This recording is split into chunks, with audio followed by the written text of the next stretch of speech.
Bienvenue chez vous, c'est le balado qui ouvre les portes à des histoires venues d'ailleurs. Chaque semaine, j'accueille un ou des nouveaux arrivants pour découvrir leur parcours, leurs défis et même leurs rêves. Alors installez-vous confortablement et partageons ensemble ces récits de vie qui font de la MRC Maria-Chapdelaine un endroit plus riche et diversifié.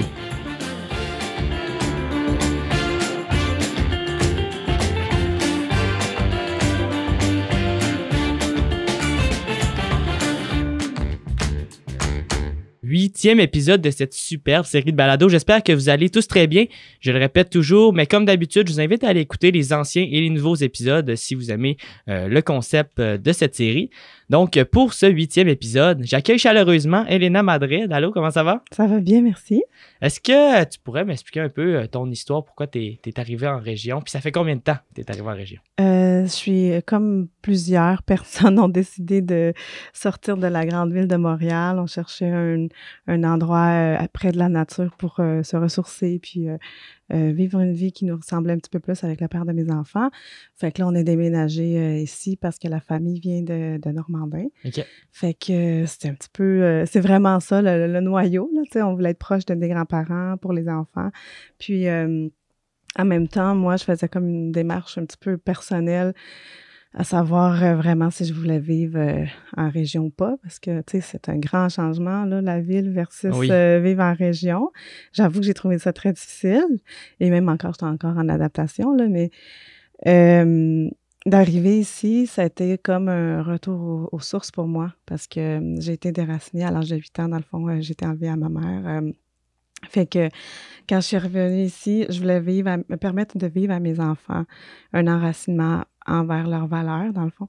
Puis, de nos valeurs, mais à se rapprocher de leurs grands-parents. Fait que je me suis dit, c'était un moyen pour moi aussi de retourner à moi-même via l'histoire de mes enfants, de revivre en région, parce que je viens d'un petit village au Honduras, puis j'ai pas pu jamais retourner, mais ça a toujours été un besoin que j'avais de retourner au village. Ça a 8 ans que t'as déménagé du Honduras au Québec? C'est ça, en fait, j'ai été enlevée à ma mère, fait que, voyons, je fais sensible là-dessus. C'est ça, quand je suis arrivée ici, je suis passée avec mon père, dans le fond. J'ai jamais revu ma mère jusqu'à l'âge de 15 ans, puis après ça, 20 ans. Fait que, tu sais, ça a tout le temps été un besoin de revenir au village ou de me retourner aux sources de mon pays, mais j'ai toujours été en quête de mon identité quand on a une histoire comme ça. Fait que j'ai voulu offrir à mes enfants de dire un jour, tu sais, je viens du lac, mais je connais le lac. Okay. Un peu comme mon besoin à moi de dire je suis hondurienne, mais je suis quoi dans le fond? Parce que je suis pas québécoise, mais je suis née un peu comme les Autochtones. Puis en lien avec l'histoire autochtone, je m'identifie beaucoup avec leur histoire parce que c'est ça, ce déracinement-là m'a permis leur histoire m'a permis de comprendre mon histoire. Fait que c'est ça, j'ai eu besoin de faire vivre ça à mes enfants pour qu'un jour, ils disent pas je viens du lac, mais je sais pas c'est quoi le lac Saint-Jean ou, tu sais, là, ils vont parler comme le lac Saint-Jean. Déjà, c'est drôle parce que, tu sais, je viens de Montréal, puis, en fait, j'ai habité à Longueuil longtemps, mais je travaillais à Montréal, puis c'était comme un besoin pour moi de dire, je veux que mes enfants, ils viennent du lac, mais qu'il y ait l'accent du lac qui connaissent c'est quoi une vraie tourtière, qui sachent c'est quoi je sais pas, aller cueillir des bleuets dans la saison, tout ça, tout ce qui fait... Tu sais, je suis vraiment ancrée au niveau des valeurs puis au niveau de la culture. D'ailleurs, j'aime promouvoir la culture. Fait que c'est ça que je voulais donner comme legs à mes enfants. Je me suis dit, c'est ça que je veux que plus tard, là, ça fasse partie de leur fierté, de dire... je viens du lac Saint-Jean. Autant que mon fils, il a 14 ans, puis il se dit fièrement hondurien. Tu sais, son drapeau hondurien épiné sur le... Puis pourtant, il a fait un voyage avec moi, là. Okay. Fait que ça veut dire que j'ai réussi à transmettre la culture. Puis même, ma fille, elle cuisine, tu sais, elle a 11 ans, puis elle cuisine comme chez nous, elle fait des tortillas. Fait que pour moi, c'est une valeur fondamentale de transmettre la culture, dans le fond. Fait que c'est ça qu'on est venu vivre ici. Puis, t'es partie de Montréal jusqu'ici. Ouais. Est-ce que t'as été accueillie parce que t'étais un peu considérée comme une nouvelle arrivante, on peut dire? Tu sais, j'ai voulu passé un petit peu par... Parce que j'ai comme la famille ici, fait que c'était pas le même cheminement, mais j'avais besoin de comprendre ce que les autres immigrants vivent, parce que j'ai eu tout le temps le sentiment d'être imposteur aussi, comme je te dis. Moi, j'ai pas beaucoup d'accent. Puis même, on m'a souvent dit que je l'avais pas du tout, l'accent. Non. Mais je parle couramment espagnol, puis je parle aussi anglais. Fait que c'est vraiment... ça a été difficile pour moi de trouver ma place. Même les Latinos vont dire, mais t'es pas tout à fait, tu sais, comme nous. Fait que, tu sais, c'est encore, ça devient un besoin essentiel de m'ancrer au niveau de ma culture puis de la culture d'ici, là. Fait que c'est ça. Puis là, t'es arrivé en région. Ouais. Mais t'avais déjà de la famille, fait que t'étais déjà venu même quand t'habitais à Montréal, j'imagine. Oui, c'est ça. Oui, puis la première fois que t'es venu en région voir la famille, c'était quoi ton impression de la région? Est-ce que c'était différent du Honduras? Oui, vraiment.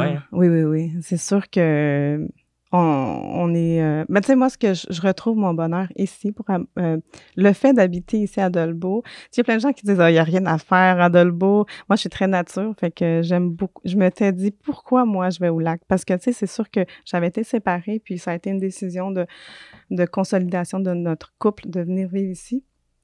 Puis d'essayer une autre façon de vivre. Fait qu'on est venu ici, on a acheté la maison de rêve et tout, mais ça n'a pas fonctionné. Fait que finalement, je me retrouve ici, puis là, je me suis dit, j'ai fait une gaffe, tu sais. Mais quand j'ai analysé ma décision, je me suis dit, non, dans le fond, je sais pourquoi j'étais venue. C'était vraiment pour m'enraciner moi-même avec mes valeurs, ma culture. Fait que quand je suis arrivée ici, je me suis dit, comment je vais retrouver mon bonheur, moi, à travers l'environnement, puis, tu sais, le travail. Déjà, je travaille à Montréal. Donc, moi, l'ancrage ici, il a fallu que je le travaille. Ouais. Parce que ça fait depuis décembre 2022, dans le fond, qu'on est ici. Okay. Puis, j'aurais pu facilement spinner dans ma tête et dire, je retourne à Montréal, tu sais, j'ai rien à faire ici. Mais non, j'ai choisi de m'enraciner pour vrai. Puis, ça a été de me promener dans toutes les forêts. Je fais de la cueillette de champignons. J'aime les plantes médicinales. Fait que j'ai beaucoup de passion. Fait que je nourris beaucoup mes passions, tu sais. Fait que c'est ça qui me permet de voir toute la richesse ici au niveau de la nature. Honnêtement, aujourd'hui, je vais à Montréal puis j'ai juste hâte de revenir. Okay. Fait que je me suis... vraiment tombé en amour. Oui, le dernier voyage que j'ai fait à Montréal, je me suis dit, je me sens bien. Parce que aussi, j'ai grandi à Sherbrooke, puis là, j'étais toute ambivalente entre Sherbrooke, Lac-Saint-Jean, puis là, j'ai fait un dernier voyage à Sherbrooke. C'est sûr que c'est beau, Sherbrooke, mais il y a quelque chose au lac qui fait que c'est magique. Pour vrai, moi, tu sais, avant-hier, je suis allée me promener très tard, genre presque à minuit, avec mon chien à la plage. Puis j'étais bien. Puis il y avait quelqu'un qui écoutait de la musique là à la plage aussi. Puis ça m'a rappelé mon pays natal, dans le fond. Puis c'est ça, ma connexion avec la région, c'est la plage. C'est ça, tu parles de plage, de nature, de tes passions. Ouais. Si tu avais donné une ou deux activités à faire à des nouveaux arrivants qui voudraient venir s'installer, ce serait la plage. La plage. Quelle plage? Vauvert? En fait, moi, je vais partout. Là. Okay. Des fois, il y a des journées où je me dis, je vais faire un petit road trip, je fais toutes les chutes, les plages. Tu sais, je suis vraiment... Je sais que je suis un petit peu particulière, là. J'ai pas d'heure de... Genre, ça, quelque chose me tente, je le fais. Fait que si, c'est ça, je parle des fois de Saint-Félicien, mettons, je fais le tour je suis allée à la Dorée, à Normandin, à Albanel, puis là, je descends. J'ai même travaillé comme capitaine de la navette fluviale à Péribonka. Oui, ça a été une expérience extraordinaire. Pour vrai, ça m'a encore ancré avec Mais tu sais, je suis très philosophique dans ma façon d'être, là. Fait que je m'étais dit, je voulais tester au niveau... comment je me sentais en tant que femme immigrante dans la région, au niveau de mon ancrage, là. Comment je me sentais en tant que femme tout court, dans un milieu d'hommes. Puis, dans le milieu de la navigation, il y a beaucoup d'hommes. Oui. Fait que je voulais vivre ça. Puis, je l'ai vécu d'une façon très, très spéciale. Puis, ça m'a vraiment... Je suis tombée en amour. Même, tu sais, à la limite, j'achèterais une maison à Péribonka. Tu sais, j'aimerais vraiment ça vivre au bord de l'eau. c'est dans mes projets éventuellement. Je sais pas où exactement, mais c'est ça que je veux faire. Fait que, tu sais, c'est ça. L'accès à l'eau est magique. Moi, je suis tout le temps sur l'eau. Hier soir, d'ailleurs, j'étais allée faire du paddleboard, tu sais, OK. fait que je suis vraiment Une amoureuse de... Oui, beaucoup. Puis les plages, les îles, tu sais, comme l'île Bouliane, l'île aux Couleuvres, tu sais, toutes les petites îles qu'il y a, c'est vraiment... on s'en rend pas compte, là, mais c'est une grande richesse en région. Puis, tu sais, Puis c'est facile d'y aller. Oui, exactement. Puis les immigrants, on est... puis c'est pas payant. Tu sais, à Montréal, tu as un spot de sable, puis il n'y a même pas de plage. Puis il faut que tu payes pour rentrer. Ouais. Puis des fois, c'est un petit peu... c'est déroutant parce que, tu sais, il faut tout le temps que tu payes pour faire des choses qui sont... Mais moi, ça a été mon déclic personnel quand j'ai... Oui, il y avait le fait qu'on voulait venir voir la famille, mais quand j'allais avec la pandémie, on allait à des parcs. Puis là, il y avait des pancartes de vaccination, puis comment qu'on appelle ça? Le passeport obligatoire et tout. Et moi, ça m'a... turn it off, comme on dit, de vouloir avoir accès à la nature, puis d'être obligé de suivre des règles rudimentaires. Puis j'ai dit non, c'est pas pour moi. Puis ici, c'est ça, je vais dans la nature quand je veux, gratuitement. C'est fou, là. C'est extraordinaire. Puis sinon, si on parle un peu plus des gens, est-ce que tu as remarqué une différence en arrivant ici en région aux gens de Montréal, la grande ville, puis même si c'est encore dans tes souvenirs, du Honduras, les trois différences. Honnêtement, tu sais, comme je t'ai dit, je me sens, je suis arrivée ici quand même très jeune, fait que je me sentais pas différente nécessairement parce que j'ai tout le temps eu des amis beaucoup québécois, même que j'avais de la misère à me faire des amis immigrants parce que je m'identifiais beaucoup comme québécoise. Fait qu'à un moment donné, j'ai même parler l'espagnol, ça me gênait parmi nous parce que moi, je parle, mais il y avait des mots... C'est comme honteux quand on est immigrant. Puis puis là, le monde te fait tout le temps des commentaires, mais comment ça, tu parles pas comme nous? Puis tu te prends pour une Québécoise. Ben, je suis Québécoise. Dans le fond, j'ai grandi ici à l'âge de 8 ans. C'est comme le bagage est très peu... T'es considérée comme... C'est ça, mais fait que j'étais tout le temps comme en deux sauces, comme on dit. Fait que ici, quand je suis arrivée, c'est ici que j'ai pris conscience que j'étais immigrante. Parce que des fois, je me promenais dans la rue, puis là, les gens, ils arrêtaient quasiment pour me regarder comme ça. Ils me fixaient beaucoup. Fait que là, même encore, tu sais, ma fille me dit, maman, on se fait vraiment regarder. Puis encore plus aujourd'hui parce que, tu sais, il y a beaucoup de monde qui me connaît vu que j'étais capitaine à la navette Péribonka. Puis là, je fais du slam aussi. Fait que, tu sais, je sors beaucoup du lot. Ouais. Fait que il y a plein de choses. J'ai fait du slam aussi à Saint-Prime. Fait que, tu sais, ça fait que, puis je m'explique que dans tu sais, comme je suis vice-présidente du collectif des femmes immigrantes, tu sais, je représente des regroupements. Fait que c'est comme, là, il y a du monde qui me connaît. Fait que là, je sais plus s'ils me regardent parce qu'ils me connaissent ou parce que je suis immigrante. Mais, tu sais, j'ai comme développé une fierté à être immigrante en étant ici. Parce que avant, je le savais pas trop que c'était si différent. Mais en arrivant ici, là, j'ai dit, OK, il y a quelque chose de... Les gens sont pas habitués. Non, c'est ça. Puis ça m'a permis aussi de comprendre mes gens, ma communauté. Parce que quand j'étais élue au collectif des femmes immigrantes, c'est vraiment parce que j'avais fait un slam, puis il y a quelqu'un qui m'a vu, puis elle m'a dit « Faut que tu viennes à telle place », elle m'a amenée à Alma. Puis c'est là que j'ai été comme... on m'a proposé comme candidate pour faire partie du regroupement. Puis là, j'ai accepté, mais honnêtement, je me sentais très petite dans mes classes parce que je me disais... Eux, ils ont tous suivi le processus migratoire, ils ont connu des difficultés. Moi, c'est mon père qui les a vécues, tout ça. J'ai vu mon père souffrir de ce processus-là. J'ai vu mon père souffrir du fait que il y avait la difficulté à trouver un emploi qui correspondait à ses compétences. Lui avait été en politique, il avait été étudiant en droit, fait qu'arrivé ici, il y avait un gros accent. Puis ça, c'était une barrière pour lui, puis c'était décevant pour lui-même. Dans le fond, c'est pas satisfaisant. Fait que il a essayé de démarrer plusieurs entreprises. En tout cas, il a bûché, puis tu sais, je le voyais, il était pas heureux là-dedans. Fait que finalement, il est retourné au Honduras. Il vit depuis longtemps là-bas. Dans le fond, je me suis mariée à l'âge de 20 ans. Depuis 2005 qu'il est parti. OK. Fait que, puis il n'est pas revenu. C'est ça, il n'est pas revenu. Pour lui, ça a été Un genre de blocage? Un blocage énorme. Puis moi, tu sais, moi, en tant qu'enfant, j'étais pris. Mon père m'a amené ici. Il a laissé tu sais, ma mère n'est jamais venue. Puis là, mon père est retourné au pays. Fait que j'étais là, ben là, tu sais, t'es venu dropper ici. Puis je fais quoi, moi? Fait que toi, t'es resté ici. Mais là, c'est sûr que, tu sais, moi, j'avais mes amis, mes frères et sœurs. Fait que là, j'ai décidé de... Tu sais, à ce moment-là, j'avais rencontré le père de mes enfants, fait que c'était comme, on suit le cours de la vie, mais j'ai toujours eu le besoin de retourner au Honduras, puis tu sais, honnêtement, c'est un de mes rêves de revenir là-bas aussi.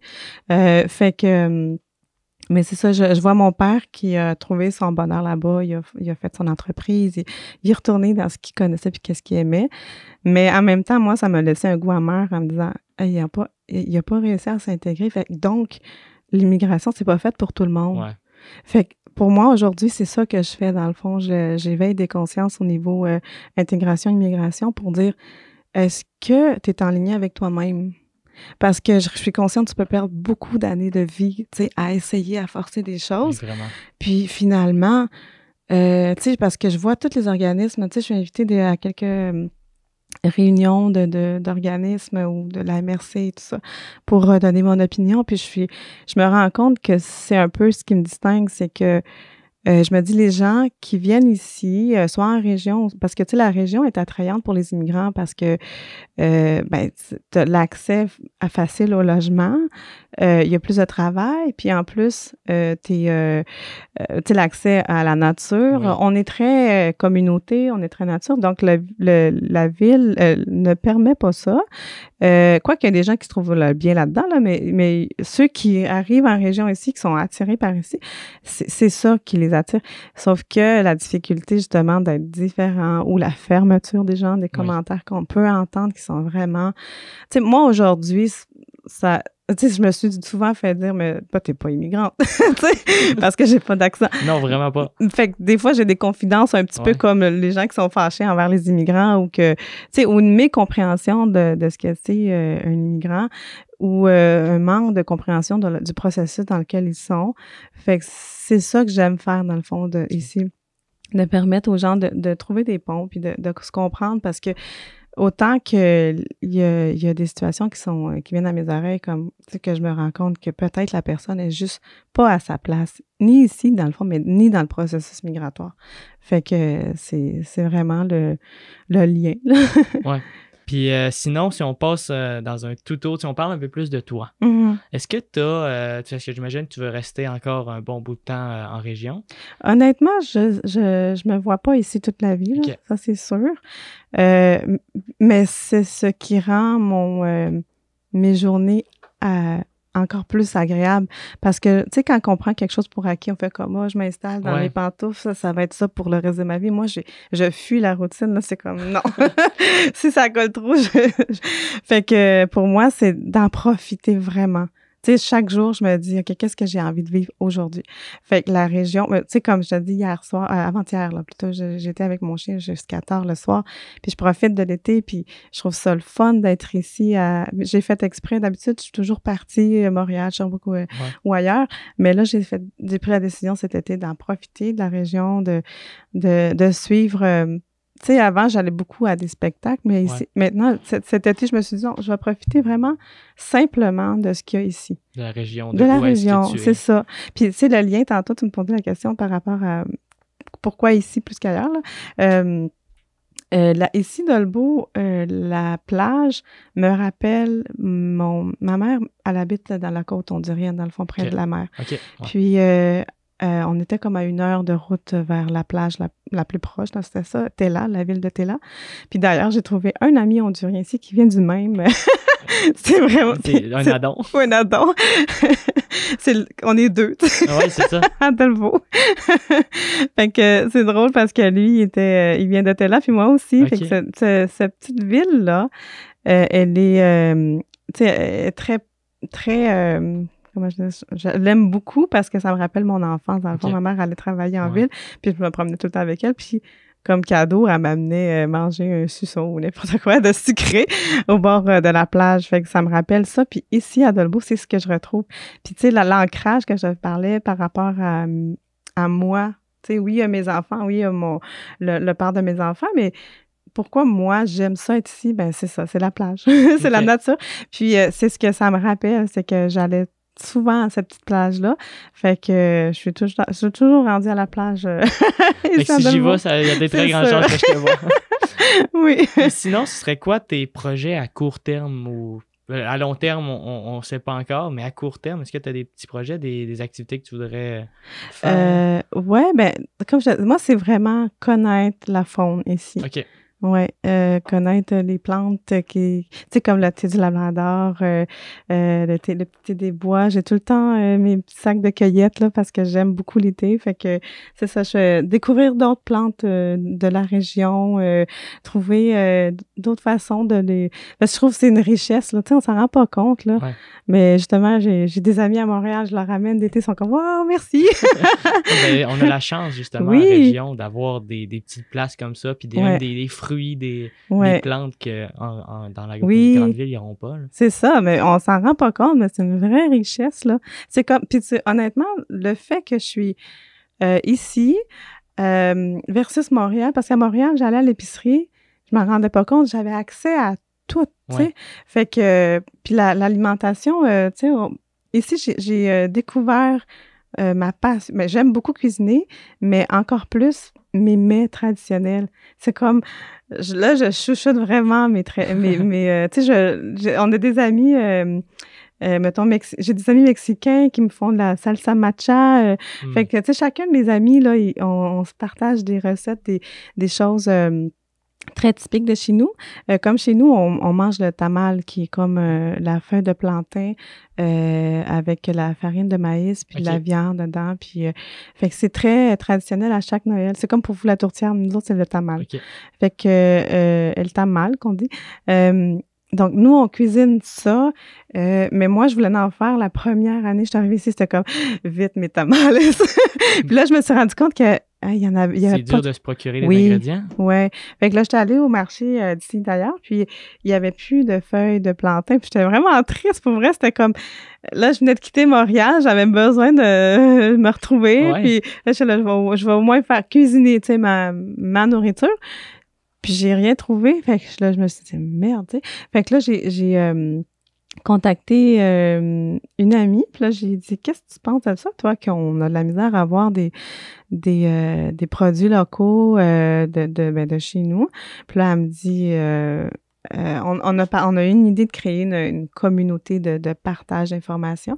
Fait qu'on a créé un groupe Facebook, à chaque personne qu'on voyait, immigrante, on s'ajoutait, puis là, on a créé ça, puis on s'est rendu compte que, c'était un besoin. Fait que là, c'est comme là, cette fois-là, j'avais écrit, je trouve pas de feuilles de plantain. Est-ce que quelqu'un en a chez eux? Puis là, j'ai trouvé quelqu'un qui en avait. Fait que j'étais allée le chercher chez elle. Puis là, j'ai dit, la prochaine fois que je vais à Montréal, je t'en ramène. Puis c'est ça. Fait qu'on fait comme du truc. Oui, c'est ça. Puis, bon, on va passer à la dernière grosse question. Ouais. Si tu avais des conseils à donner à des immigrants ou des nouveaux arrivants qui voudraient venir s'installer en région, qui partent soit de leur pays ou soit justement dans des grandes villes comme Montréal ou Québec, venir s'installer en région, ce serait quoi le plus gros conseil que tu leur donnerais? De ne pas avoir d'attente. Okay. Ouais, de partir à la découverte tout court, tu sais, parce que il y a tellement à découvrir ici. Mais quand tu as des idées préconçues de ce que c'est une région, tu es déjà bloqué. Moi, je suis comme ça. Je n'ai pas d'attente. Je me dis, bon, on verra. Tu sais, oui, comme je dis, je m'attends pas à rester ici toute ma vie parce que j'ai des projets pour être sur une île au Honduras. C'est mon rêve. Fait que, mais peut-être que si jamais je suis ici, ben, je vais trouver quand même mon compte, là.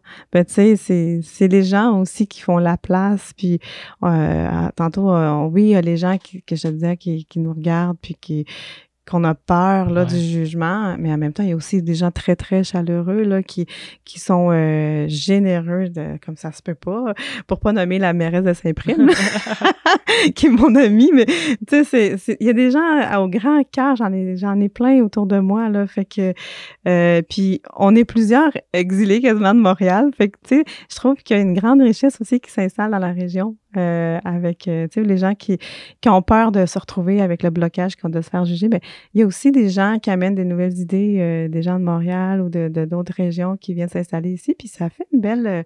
tu sais, ça rajoute... C'est comme rajouter de l'eau dans son vin. Là. Ben, je pense que c'est la même chose pour les gens locaux. Ça vous amène...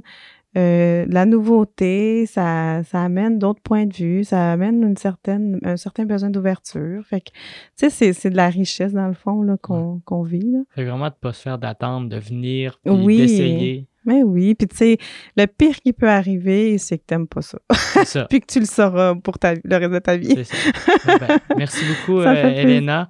On va se revoir, nous, pour l'émission, la grosse émission. Donc, si vous avez aimé le podcast, chers auditeurs, je vous invite à aller voir l'émission. Et c'est ça, comme d'habitude, écoutez les autres épisodes, puis on se voit pour un prochain épisode. Ce balado est produit en collaboration avec la Télé du Haut-du-Lac.